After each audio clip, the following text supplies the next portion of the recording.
Good morning, good evening, good afternoon, a good day to everyone, and I hope your day is going a little more smoothly than mine started today here.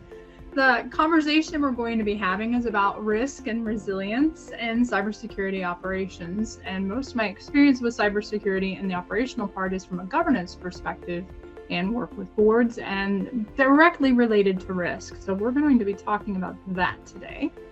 Quick introduction for me. I am Heather Noggle. I have been in technology for nearly 30 years, and much longer if you count my childhood. Like many of us, I played with computers and programming and technology. I started my career in public sector human resources after gaining a communication management degree in the 90s. And after a few years in HR in the pivotal 90s, I learned I made more impact working with data about people and how people work with technology than I did directly in just working with people. And so I transitioned into this long career as a full stack software developer, and then eventually into business analysis, a lot of requirements gathering on programming, and then project management work. In the year 2018, I became a business owner, and I also sit on 3 boards. So again, that governance perspective. And I am a cybersecurity practitioner and advocate, mostly in the governance, risk, and compliance space. We'll dive right in today by my personal definition of cybersecurity. And if you follow me on LinkedIn, you know I like to use cats to describe cybersecurity and operations and how people interact with technology. And so this is one of my earliest AI pictures over here to the right. It's probably from 2023 in the beginning. But I like to say we know people, processes, and technology working together to protect the confidentiality, integrity, and availability of data. And I like to simplify that to keeping private data private and enabling proper access to public data. And cats run all the data engines. So where I'm going to focus today is on communication and cybersecurity, right? That blend where I do my best work, which is approximately half people and half tech. So if we look back at that definition, people, processes, and technology is actually 2/3 if we give them equal weight, that we are looking about cybersecurity and people and operations. So if you zoom up a level from that, what we have is a program. How we work cybersecurity for the good of the organization is a program, and therefore effective communication is vital. I suspect we have an international audience today, and that is one variable of effective communication too, because English speakers use a lot of idioms. So we use words to mean things that they don't necessarily mean. And so you'll see a few things as we come into here. I'll tell a quick story from last week. My husband was in a job interview, and one of the questions was, what is an interface? And he stopped and he explained what an interface is from a technical perspective, but realized later that perhaps maybe we have multiple definitions to the word interface. It could be a noun, it could be a verb, it could mean something integrating, it could mean a user interface on a program. And so if we don't stop to say, what are you asking for? What's the context of what we're working in? Then maybe we don't have everything we need to be effective. So today's topics here. We're going to start with facilitation and the art of asking questions. Throughout these slides, you're going to be peppered with a lot of questions, because when I go to make sense of something, then I ask questions. So I define first, we're going to talk about context. Facilitation is making something better, faster, stronger, or leaner with intention. So with doing that, we're trying to make sure we have full context. There's a lot of question asking going on. So 3 different areas we're going to talk about, the first of which is threat intelligence in context, and then we'll move into risk and governance in context, and then finally incident response in context. So 3 different areas, going to cover that in a pretty short period of time. And what that will then mean, if we do this well, is a reminder that security is a living system, and risk and governance, right in the middle there of all 5 of those things, is at that system level. So I have this thing called the context engine framework that I'm working on, and I could probably spend a lot of time on this, but again, in our short period of time, interface. Define terms before you defend them. Imagine a time, or remember a time, when you're working with a team and the team seems to be stuck. And what has actually happened, whether you find it out quickly or after a lot of conversation, is that there's a term or a series of terms and different people on the team define them differently. So when you notice that you're stuck in conversation or not moving forward, or there's not a shared understanding, step back and define terms before you defend them or start an argument. And again, those terms, you might have an assumption about them as the person who is leading the conversation. Go ahead and say, this is the thing I'm talking about, and these are the truths I have about that. So call out those assumptions to the team and make sure everybody agrees that those assumptions are true. And then we start asking the questions. So interface, again. Question the boundaries of the conversation or the system that you're working in and where they interface with other systems. And another way to look at that is to determine a thing in the context of programming. You might have a car and a driver. And so the boundaries of the car are definitely not the same as the boundaries of the human. Then when there's decisions to be made, align those decisions with stated group values. And so what does that mean?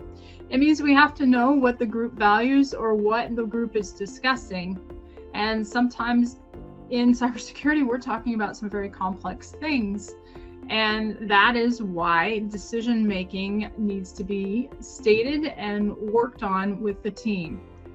I'll illustrate some of these things as we go through. With cybersecurity, everything changes again, so we regularly have to test within our teams where the context or the system or the thing we're working with might be changing so that we don't have old methods with new needs. So people create context and processes preserve it, and we have to just keep churning through the engine to make sure our processes are proper, our context hasn't changed, and we know the threats that are coming at us don't change. But what we're protecting may or may not change. So moving into governance, I have been working with CMMC, which is built atop NIST 800-171 Rev 2. It is the United States government effort for the Department of Defense's industrial base. And as we pick these three topics, I picked three different controls within NIST 800-171 to take a look at, that we will then discuss about how people and processes interface with my loose definition of this context engine, of making sure that we know the right questions to ask to narrow the scope and make sure we all agree on it. So these are threat intelligence, and then that's its control number within NIST 800-171 in the context of the CMMC assessment guide. Risk assessment, and then again, incident response. This is a snippet of that control for threat intelligence: provide protection from malicious code, designated locations within organizational systems. And this is built within the system and information integrity domain. So what's the first question with threat intelligence? Here, there, everywhere, what might be attacking us? I work some with a nonprofit I'm on the board of, and when people come and tour our SOC, we often put up what we call the pew pew maps, which are different vendors and then the map showing the attacks of everything happening in the world. And they do look like something out of war games and global thermonuclear war. And it's just here, everywhere, what might be attacking us. So that's the illustration I think of there. As in our discussions and in our work within threat intelligence, we gain information, the inputs. What is the most impactful thing that we can do with the information that we gain? And you might say, well, we mitigate threats or we look for threats. But again, when you look up higher into the system, it's protecting the organization. And the topic of the day is AI. Everything in AI, can it be a threat vector? It sure feels like it. What can you do with LLMs when you make LLMs? What can you make them do with a prompt is what I'm trying to ask here. And I've played with some of those sandboxes where you try to jailbreak the LLMs, and those could be great fun. From a risk and governance perspective, threat intel needs to be distilled and put into business language and incorporated into how an organization makes accurate and timely decisions. So AI, when you look at it from that perspective, it's just another threat vector. It's not necessarily all that different. It can facilitate stronger attacks. So so it can make those attacks better, stronger, faster, and leaner, much like a human facilitating a conversation. But again, when you look at risk and governance, we have to figure out what we're learning. How do we communicate that throughout the organization and put that in language to the people we're trying to communicate with? So also, how do we keep our eyes looking forward into the business while also focusing on what we're protecting in threat intelligence and the work we're doing directly there as a technical thing, instead of just merely stating who's attacking us and what it means to us in terms of defense? It's also a resilience question.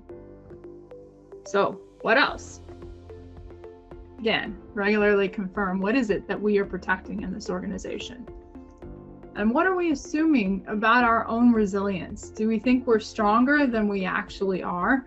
Are some of the threats coming in more directly attacking the things we care about? So that is something we have to check to make sure we're not drifting. And again, more questions.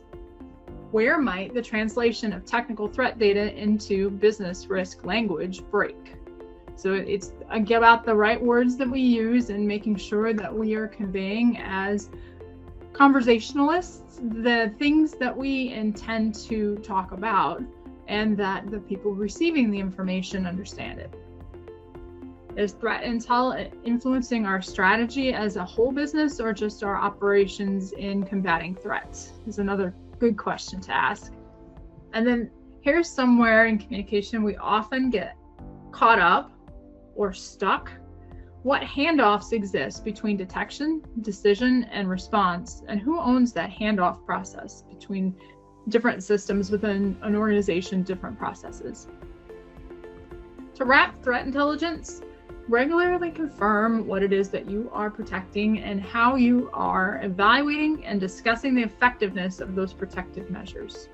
So there's my AI interpretation using some black cats, and you can ask about those if you want. I'm not going to tell the story here, but they're doing the pew pew map watching and working in the fake sock here.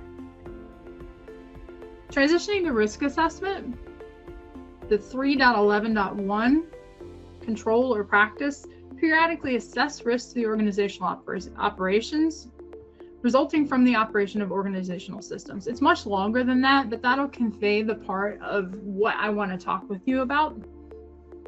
How do you define boundaries to strategy that protect operations?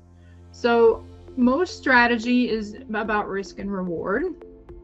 And if you're looking from a perspective of a board member or executive management, this is where you start, is what are the risks to the business or the nonprofit or the university or the government? How do we define those boundaries to that strategy and make them operational so that the results of the operations do actually address our risks? And again, who owns that risk assessment practices and those outcomes? From cybersecurity, we're looking at roles and responsibilities. And if we're looking at an executive team, which person or set of people is going to look specifically at risk assessment from a cybersecurity perspective? And how frequently do we redefine and reassess what risk means to the organization from a business perspective? And I like to say that risk is more than a board game. It is a very complex thing. More questions. What else? In an organization, from a governance perspective, are you reviewing the whole risk story? And again, change, time and operations, the environment out there in the world of what's attacking us, and also the types of attacks. What are we protecting? Has that changed? How does the use of AI now affect the organization's risk? From a human perspective, we know that phishing emails coming in now to organizations are way more complex in terms of looking like real emails, no misspellings, than they ever have been. We know that deepfakes are easier to produce and they are more effective in tricking us. We know that sampling voice and video of a person is fairly easy to do now, and it doesn't take too much effort even. So how does use of that type of AI now affect the organization's risk? This is a talk in and of itself, but I'll stand with that and we can talk about AI more in questions if you're interested. in the organization itself at a high level, what's intention that might be creating new risks? That's not necessarily specific to cybersecurity, but it could be if there's a different understanding amongst the leaders of the company of how much of a risk there is.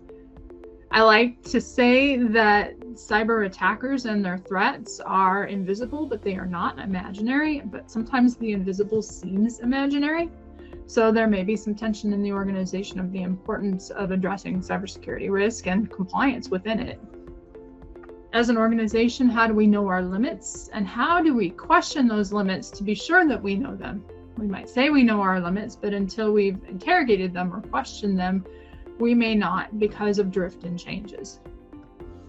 And how do we test those limits and our understanding of those limits to ensure we're not missing key risks?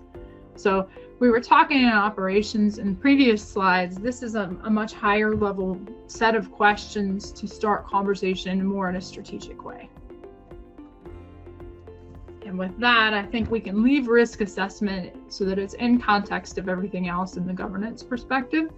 Risk management is a structural discipline. It requires attention and it requires understanding the complexity of technology is now completely embedded in our business processes, and there's no going back.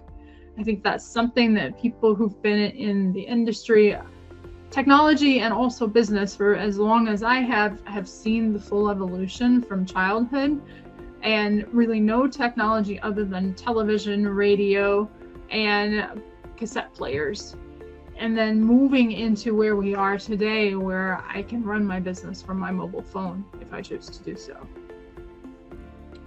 Moving into incident handling, this is going to be 361, which is to establish an operational incident handling capability for organizational systems that includes preparation, detection, analysis, containment, recovery, and user response activities. That's so many things. I feel like I could write a song about that, and I might just do that to make that a little bit more fun. But the idea is a life cycle. So preparation is that strategic work and processes and a system. Detection is more the operations, where we're coming through here and we're trying to see what hit us or is about to hit us as quickly as we can, and then to deal with it as quickly as we can on the analysis. And if there are criminal elements involved in the incident, to be able to preserve that evidence. The containment, so that it doesn't spread. The recovery, so we're back to operations, and then user response activities. So let's go through incident handling here. If ever communication were necessary, I believe it's in the planning phase for incident response. The question, I italicized this one. How do we effectively respond to incidents to return to normal? Recovery. Operations as quickly as possible. So what else do we have to ask about incident handling? There are a lot of things. We'll touch on some of them.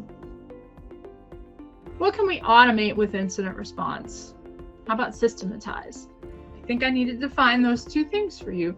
Automate means it doesn't need a human. And so what do we automate? We automate those things we know are going to behave the same every iteration if they're fed the same information. And that's one thing with software, if you zoom up to the organization level, that maybe not everybody understood, and it works in cybersecurity as well, that we don't automate things just to automate them. We automate them when we know the results are going to be consistent. So systematize them is to take the things we've automated and build systems with them. It sounds familiar with agentic AI. Also, we can automate pieces of a puzzle and have human interaction or human in the loop. But with incident response, what can we automate? I think that the plan itself is as close as we can do with human automation, and that ought to be a goal when putting together that incident response plan. And how do we know that we are going to get the same result every time with the communication process? We have to test, we have to practice, we have to drill. What emphasis then can the organization place on lessons learned, which is my favorite part of incident response, and it didn't even get mentioned on the main slide. So I think there are two different areas of lessons learned. One area is about the incident itself, and the second is about the incident response process. So in that final meeting where we're looking at lessons learned, I think both need to be addressed. Number one, how'd the incident happen? How do we do in handling the incident? And what can we change to both the incident response process and also the problem where we had the incident so that it doesn't occur again and the next incident we have runs more smoothly. Incidents are very key to test the effectiveness of the organization's governance. And governance can't only be tested by incidents to be effective. So we're back at systems and programs and conversations and testing and drift and making sure that operations and everything therein, up all the way to strategy, is working as intended. Ineffective governance, so too much of it, often is a cage instead of a support system. We talk about security as being the opposite sometimes of nimbleness. That's not the word I'm really looking for. So what the word is just the ease of use of something. There are pictures where people go around controls to illustrate this. So a walking path where you go around the fence, for example, to get what you need to. So governance in place for certain circumstances doesn't work as well as it needs to. So where in incident handling do we run into that where it's a cage instead of a support system? So that's a question too. Where do we put too much governance into the process? And where can we make the governance that's there a guide instead of a cage? Next set of questions. How can this organization that's gone through an incident get stronger? By pushing and questioning the limits while testing incident response. Those limits are that governance, and we know that the organization wants to get stronger. We know that cybersecurity is there to keep the doors open, the operations running, the people being paid, and the organization's work and crown jewels protected. So testing incident response. How does your organization do that? If you're in school, how are you learning about testing incident response? It's often tabletop exercises or simulations. There are programs online where you can orchestrate an incident, it's a fake one, and see how a team pulls through it and what they learn from it. Who owns that incident response readiness in the organization? That's often going to be different than the person that you designate in your plan as who would be the incident commander, most likely. The readiness will incorporate those lessons learned, and it will, the readiness is like any form of readiness. It has to be systematic, it has to be planned, and it has to be intentional. So who will own that process? Then, as an organization, what assumptions are we making about what normal operations are? And if those have changed over time and not been updated in the incident handling or the incident response plans, then maybe our assumptions need to be investigated and the conversations over assumptions surface so that conversations can take place and we can make sure that everything is up to date in the event of the incident happening. And then this is everything we've talked about today. The key question, where does human judgment matter most? And is that judgment clear in the incident response plan? So while we can't automate a lot of things, there are certain flow patterns in the procedure that we can make almost automatic. Where do we have to stop the automatic path and say, this is different than what we talked about, and we need human judgment in here, and we have to change the path that we're taking in the middle of the incident? For each incident, what does each incident reveal in those lessons learned about the organization's structure that might conflict with its cybersecurity controls? Have you run into that where the controls are in place and maybe they're there because of a standard that's a little bit outdated, and we know that technology changes rapidly? So the organization's structure may need to change. The controls may need to change because the organization made a technological shift or a procedural shift. And again, we found in lessons learned that that wasn't properly addressed. I think I have enough time to talk through a little bit more about this context engine framework. I know I have given you a lot of questions, and I read several of them on the screen. To look at it from a higher level, if we can imagine walking up a few flights of stairs and looking down at the 3 areas we discussed and where conversations need to take place so that we are strategic and aligned.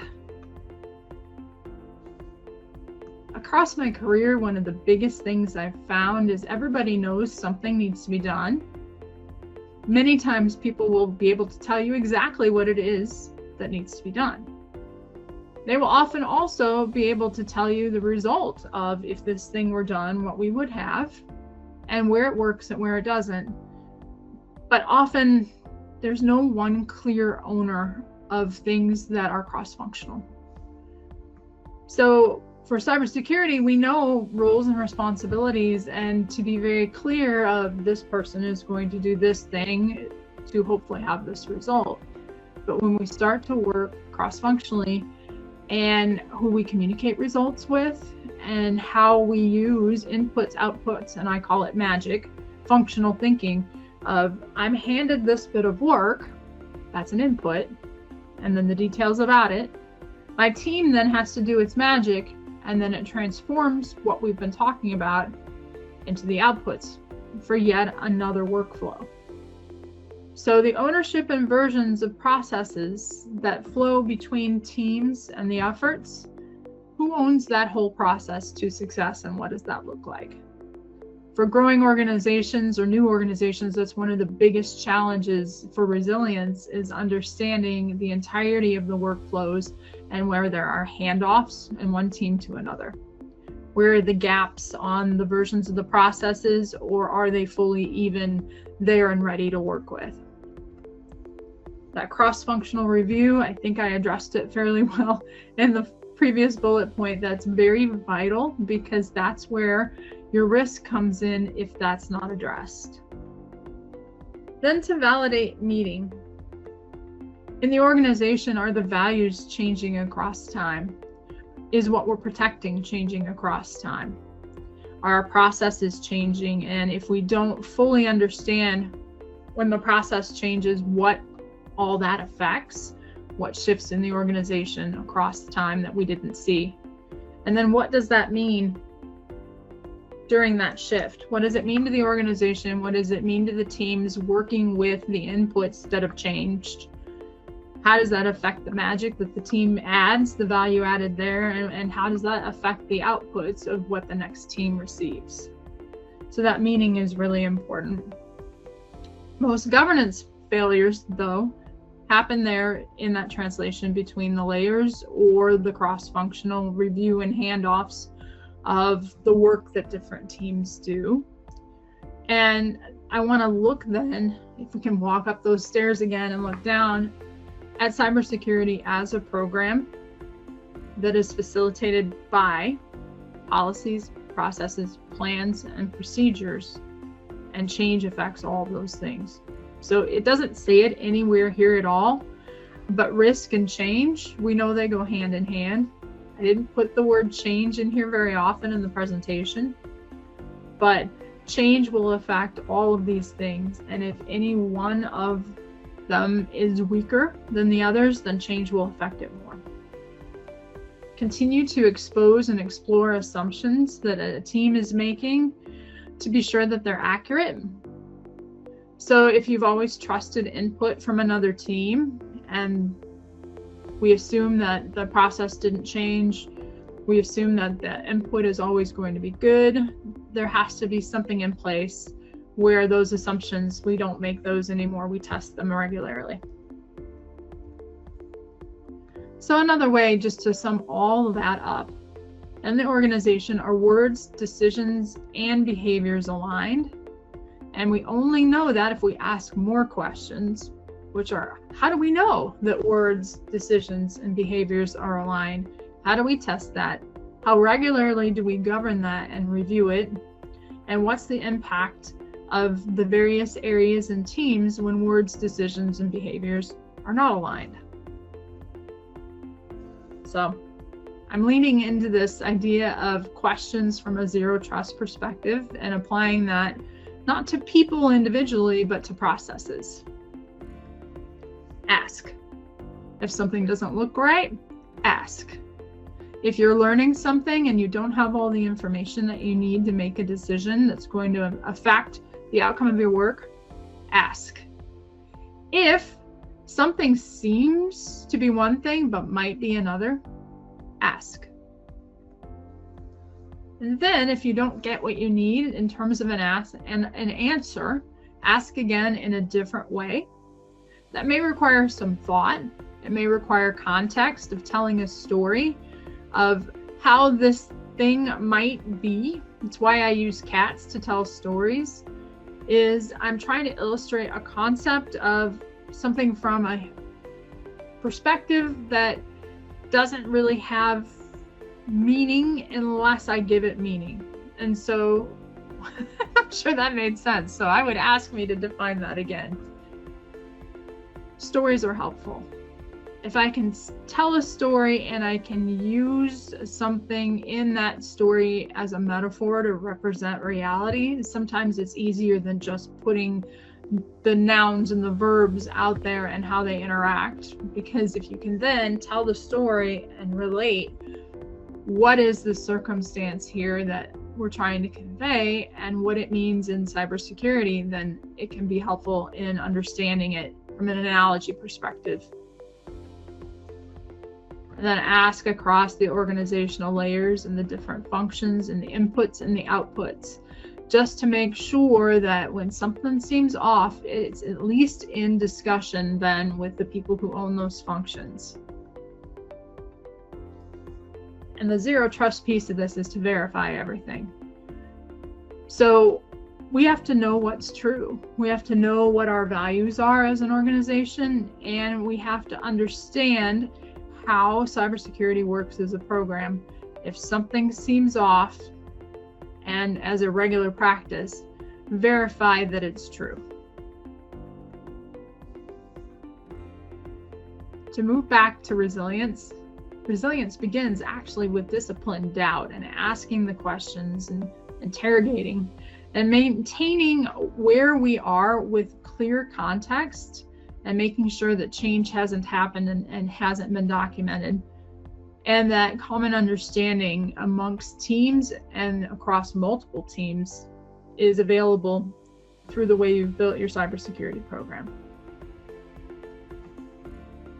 One of my favorite books I've recently read is a software modernization book that looks at legacy software, and it's called Kill It With Fire.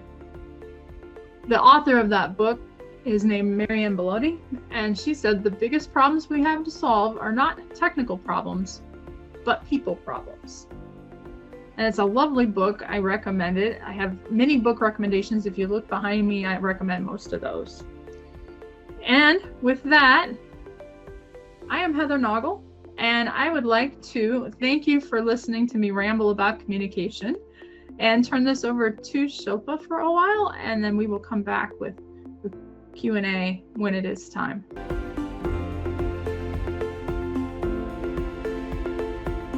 So a risk assessment isn't about the details, it's about the coverage. And so the conversations are, what are we protecting? And we start there. How do we protect it today, and is it adequate? It would be the conversational starting points. And then a note taker, beyond AI, someone who can contextually take notes, I think is very important. So imagine starting a brand new organization and having these conversations. What are the risks going to be for a startup? So it's not so much the details as it is the beginning points, and then the iterations, and then the regularity or the frequency with which to continue to have the conversations for risk management and risk assessment. So I took it more from a general risk perspective than a cybersecurity risk perspective, but I hope I answered given that. It's very necessary, isn't it? I think systems thinkers are what we need. So people who look across these functions and learning how to do that and ask the questions and be curious. And curiosity is going to be the 2030 skill that we see, and where people are going to really differentiate themselves is in the ability to be both curious and courteous. So those soft skills that technologists need to spend time learning. I was at a conference last year, and there was a component of the conference on the Saturday where there were some high schoolers, and I listened to one of the educators telling a room of probably 90 high schoolers who are very technically gifted to take all the classes that you wouldn't normally take. Take psychology, take sociology, take communication, take public speaking, because these are the skills that you will need to lead in the next 10 years. Oh, that's a tough one too. It's a great question. So how do we reposition it from risk? Is cybersecurity needs to not be seen as a cost center. It needs to be seen as, without it, you're not doing business. And we can't talk about that from a fear perspective. It's the idea of there's no going back. What I mentioned earlier, technology is integrated into absolutely everything. When I give talks to civic organizations, so nonprofits and other things like that, I have a slide that tells us that Taylor Swift's tour bus is connected to Joe's refrigerator next door. And so we have to look at technology as the enablement of our business, and therefore it is our biggest investment from a strategic perspective to keep our information safe. So how do we position it? It's going to take all of that, a shift in our thinking, involving everyone in the organization to protect the technology. I really strongly believe we need to be educating people how to protect their homes if we want to get engagement of your everyday people who don't work in technology. And I think that that's very necessary to make the shift. So it is leadership all the way down, I shouldn't say down, it is all the way through the organization to people who are only interacting with the technology and don't even think about it because it's been part of their lives. We're seeing Generation Z, we're calling them here in the United States, as the new people entering the workforce, and they are fully digital native, and the generations beyond them will be as well. They will never remember a time when technology didn't run everything. So those are our shifts. That's a very good question. I'm not really a metrics person, because if you put metrics against culture, metrics are often not really measuring what's happening. They're measuring what we've been told we're going to measure, so that's what we work on. And I think that culture is your biggest measure. Are we a culture within our organization that cares about the mission of the organization to the point that we will actively work to protect it? I think you have to schedule resilience conversations to do that. And so if you look at intentional within strategic planning, is resilience is beyond cybersecurity. Resilience is from a business perspective into the technical and then back on through and weaving it in. And so if you've ever done any yarn work where you are working with a single long strand of yarn, but you end up with a craft, then that is completely integrated. The yarn is one thing, or maybe it's one thing joined to another thing, but it becomes something else. And so resilience has to be a goal in the business of, we need to understand we're going to be attacked, and sometimes that's going to be attacked successfully. What are we going to do? Where is compliance used as the baseline of our security, but we don't stop at compliance? And why do we value that, regardless of the fact that it costs more to do it right? So those are the conversations that need to happen, and someone at the highest level of the organization, whether that's the CEO, if it's a public company, or if it is someone in the board who takes that ownership and says, this is how we do business, so therefore this is how we're going to do governance of that business, and resilience is a part of that governance initiative. I don't have one in the domains of cybersecurity without looking. I think that is going to be something I write about those. So resilience and cybersecurity books is a fantastic question. You have stumped the speaker. But I think that any tech book from 30 years ago that is still relevant has something to say. So I'll tell you a story instead of giving you a book. In my household, I have some of those books, and about 3 years ago, we made a Christmas tree out of the books, because who doesn't want to make a Christmas tree out of old tech books when you have a lot of them? And I would open some of them and they'd be completely dated, but others that were talking at a higher level would give the same advice today that they were giving 30 years ago. So there's some real gold in looking at really old books about processes within early technology and seeing what is still relevant today, because those are the things that matter, which are protecting what we care about. It's the resilience piece of it. And that is the key question about culture. Do we care enough to expend extra effort in our organizations to learn enough about how to be secure at work?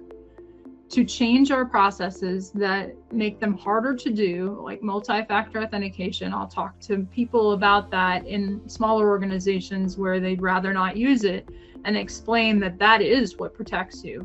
Your password protects you some, but multi-factor authentication is really what protects you. And these extra measures and the extra time we take, that's what protects the organization and you. There are two key things I'd like to talk about the people part of cybersecurity, which is where I'm most interested. And they have to do with what you learn and how you retain it.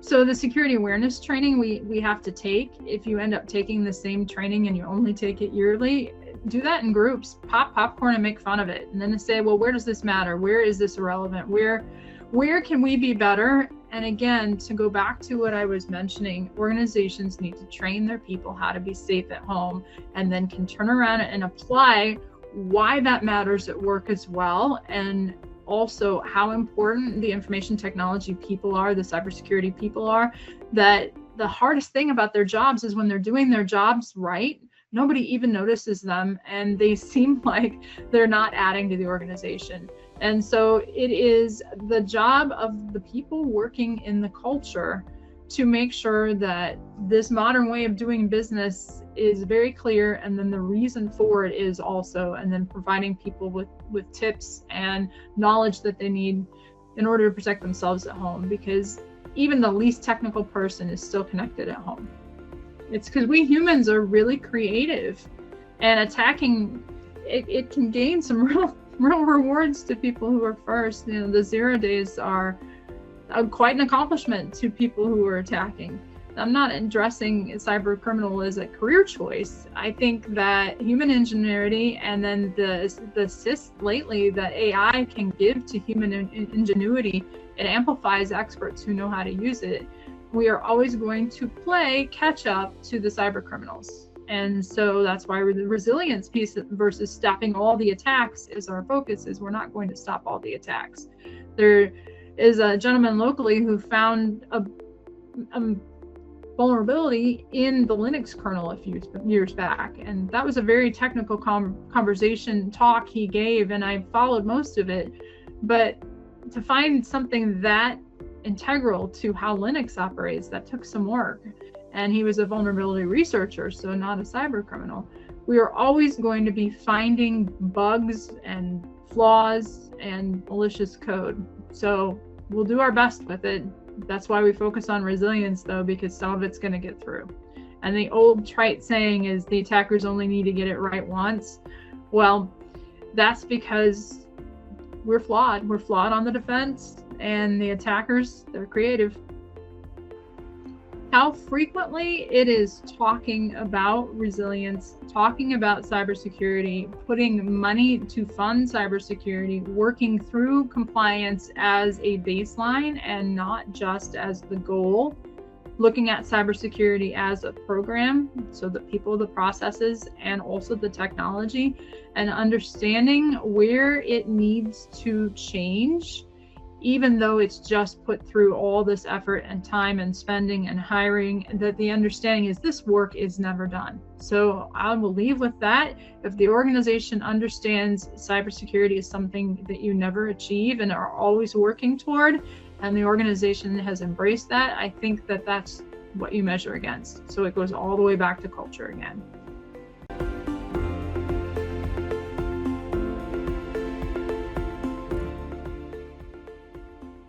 Yeah.